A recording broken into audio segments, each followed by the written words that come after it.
हरि अनंत हरि कथा अनंता, कहाँ ही बिनहि बहुविधि सब संता। जिसके पास जैसी नजर है राम की छवि, जिसको जितनी मनमोहक जितनी मनोहर जैसी दिखी, उसने व्यक्तिगत तौर पे राम के लिए वैसी कथा लिखी। राम सबके साथ हैं, इसीलिए हम कहते हैं अपने अपने राम। हम अपने अपने राम क्यों बोलते हैं? फिर हम एक राम बोल देते हैं। अपने अपने राम का मतलब यह है कि मेरे राम और हो सकते हैं, आपके राम और हो सकते हैं। हम राम से इतना व्यक्तिगत तौर पे जुड़े हुए हैं कि राम का नाम आते ही हम उनको अपने पर्सनल कॉन्टेक्स्ट में देखने लगते हैं। तो अगर ओम राउत ने राम को और राम कथा को अपने पर्सनल कॉन्टेक्स्ट में देखा है, अगर वो इस कहानी को उन बच्चों तक लेके जाना चाहते हैं जो मार्वल पे और डीसी पे पल रहे हैं आज, जिनके लिए सिनेमा का मतलब ही है सुपरमैन, जिनके लिए सिनेमा का मतलब ही है स्पाइडरमैन, जो कैप्टन अमेरिका देख रहे हैं, जो थॉर देख रहे हैं, जो हल्क देख रहे हैं, उन बच्चों को आज हम आदरणीय श्री रामानंद सागर की रामायण नहीं दिखा सकते। वो रिजेक्ट कर देंगे, जो एक बहुत बड़ा प्रयास है हमारा कि बच्चों को रामायण पता चले, वो कभी पता ही नहीं। लेकिन जब आप ये कहते हैं मनोज भाई, तभी लोग ये भी सवाल उठाते हैं और मन में ये सवाल उठता है, रामानंद सागर की रामायण को अभी भी एक आदर्श की तरह प्रस्तुत किया जाता है। हमने देखा कोविड काल में जब फिर दूरदर्शन पर उसका प्रसारण हुआ तो कितने भारी संख्या में लोगों ने उस रामायण को देखा। जब आप ये कहते हैं कि आज की जनरेशन के हिसाब से, आज के यूथ के हिसाब से हमने डायलॉग्स लिखे हैं, तो क्या जिस तरह के कुछ डायलॉग्स, ठीक है आप बिल्कुल ठीक बात कह रहे हैं कि आपने और भी डायलॉग्स लिखे हैं, तमाम अच्छे डायलॉग्स भी हैं, लेकिन कुछ डायलॉग्स में जो टपोरी लैंग्वेज यूज की गई है वो भी आदर्श पुरुष और हमारे भगवान जो हैं उनके मुंह से जो कुछ कहलवाया गया उसे लेकर लोग आहत हो रहे हैं, उस पर माफी की डिमांड की जा रही है। तो लोग कह रहे हैं कि भाई इस जनरेशन को भी अगर हमें रामायण सुनानी है, दिखानी है, तो उसके लिए ऐसी भाषा का इस्तेमाल क्यों? भगवान श्री राम ने ऐसा एक भी संवाद नहीं बोला।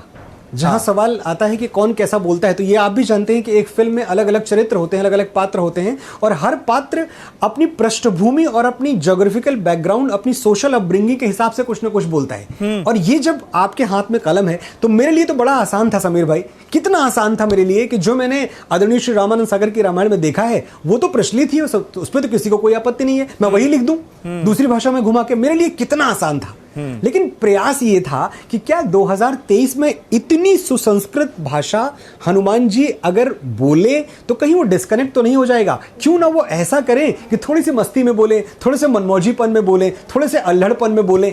और जो चरित्र है हनुमान जी का, आप वो देखें तो वाल्मीकि जी ने जब हनुमान जी के चरित्र को लिखा था तो उन्होंने वानर बताया है उनको। वानर मतलब कि वानर, वन में रहने वाले नर, उनको बंदर नहीं बताया। लेकिन जो बाबा तुलसीदास हजारों वर्षों बाद रामायण लिखते हैं तो बाबा तुलसीदास हनुमान जी को बंदर बनाते हैं, क्योंकि बंदर बनाते ही वो बच्चों के यूनिवर्स में प्रवेश कर जाते हैं। जो बच्चे हैं वो जुड़ जाते हैं।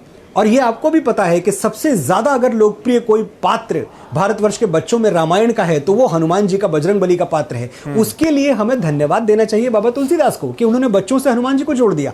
जब मेरे पास और ओम राउत के पास ये फिल्म आई तो हमने भी बजरंगबली को उसी चश्मे से देखा कि ये जब आएंगे तो थोड़ी कॉमिक रिलीफ आएगी, थोड़ा सा ह्यूमर आएगा, थोड़ी सी मौज मस्ती आएगी, इतनी हैवी कहानी में थोड़ा सा फन एलिमेंट आएगा। ठीक है, अगर ये फन एलिमेंट लाने के प्रयास में और बच्चों को जोड़ने के प्रयास में हम थोड़ा दाएं बाएं निकल गए तो बिल्कुल इसीलिए तो बदल रहे हैं। अच्छा, आखिरी सवाल आपसे सियासत से जुड़ा हुआ, क्योंकि अब अलग अलग राज्यों में इसे बैन करने की जो मांग हो रही है वो गंभीर होती हुई नजर आ रही है। छत्तीसगढ़ के मुख्यमंत्री भूपेश बघेल ने कहा है कि हमारे भगवान बजरंग बली को एंग्री बर्ड की तरह से पेश किया गया है और बजरंग बली के मुंह से बजरंग दल वाली भाषा कहलवाई गई है, इसलिए अगर बैन करने की मांग होती है तो हम बैन कर दें। 140 करोड़ का ये देश, 140 करोड़ का ये देश जो मुझे इस वक्त सुन रहा है, वो मुझसे ज्यादा पढ़े लिखे, मुझसे ज्यादा समझदार और मुझसे ज्यादा बुद्धिमान है। आदरणीय श्री भूपेश बघेल जी की इस भाषा में उनको राजनीति की बू आ चुकी होगी।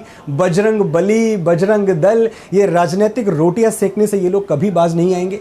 और मुझे इस बात की लेकिन फिर भी खुशी है कि ये लोग जो थोड़े दिनों पहले तक राम है ही नहीं, राम का अस्तित्व तो नहीं है, इसके लिए कोर्ट में याचिका दायर करते थे जिस पार्टी के लोग पूरी जिंदगी राम को झुठलाते रहे। अभी आपने रामायण का जिक्र किया कि भाई जब लॉकडाउन था तो लॉकडाउन में रामायण दिखाई गई। इस लॉकडाउन में दिखाई गई रामायण का विरोध इन्हीं की पार्टी ने किया कि भाई ये तो प्रोपेगेंडा है, ये तो एजेंडा चलाया जा रहा है। ये लोग जिनको राम नाम से कोई लेना देना नहीं है, ये बजरंग बली की बात कर रहे हैं, ये श्री राम की बात कर रहे हैं। मैं बड़ा खुश हूं, मुझे लगता है ये भी एक तरह की विजय ही है। नहीं, लेकिन मनोज भाई, केंद्रीय मंत्री हैं रेणुका सिंह, उन्होंने भी डिमांड की है कि बैन होनी चाहिए ये फिल्म।